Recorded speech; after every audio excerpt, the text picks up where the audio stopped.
Waheshimiwa viongozi na ndugu wananchi, mtakumbuka kwa tarehe 23 mwezi wa 4 mwaka huu nilipokea ripoti ya Tume ya Rais ya kuchunguza matukio ya ghasia na uvunjifu wa amani yaliyotokea wakati na baada ya uchaguzi wa Oktoba 2025 iliongozwa na Jaji Mkuu mstaafu Mheshimiwa Mohamed Chande Othman, na leo tuko naye hapa na namuona pia Jaji Ibrahim yuko naye pamoja. Wote walikuwa katika tume hiyo. Tume ile pamoja na masuala mengine ilipendekeza kufanyika kwa uchunguzi wa kina kubaini wahusika wa matukio hayo ili hatua mwafaka za uwajibikaji ziweze kuchukuliwa. Ni kwa msingi huo na kwa kuzingatia mamlaka niliyopewa chini ya sheria ya Tume ya Uchunguzi sura ya 32 niliunda tume hii itakayoongozwa na Mheshimiwa Shaban Ali Lila, ikiwa na jumla ya makamishna 6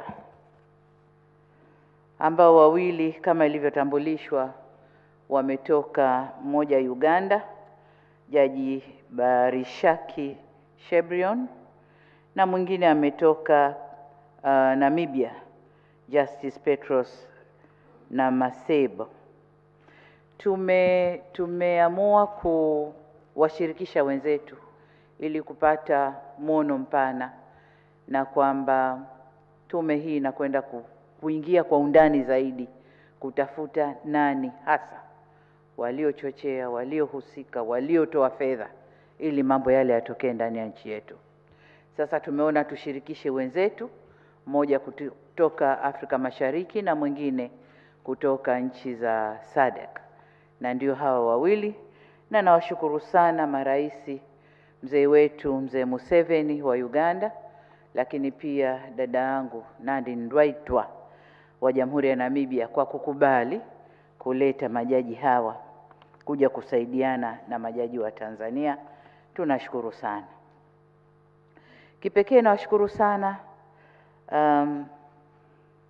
tume hii imepewa hadidu rejea zitakazoongoza katika kutekeleza majukumu yake, na itawasilisha ripoti na mapendekezo yake kwa mujibu wa sheria, na ni imani yangu kwamba majaji hawa watakwenda kutumia taaluma, uzoefu na viapo vyao kutekeleza kazi hii kwa weledi, umakini na uadilifu mkubwa.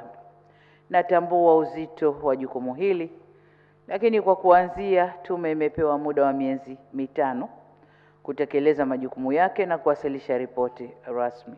Sasa kama kutakuwa na ombi la kuongezwa muda, tutaangalia baadaye tuongeze muda ili wafanye kazi yao kwa upeo mpana. Na katika hili ni wasihi sana Watanzania wote kutoa ushirikiano unaohitajika na tume katika kutekeleza majukumu yao. Ni wasihi sana Watanzania tuisaidie tume hii iweze kufanya kazi yake na tusiisumbue katika kufanya kazi zake.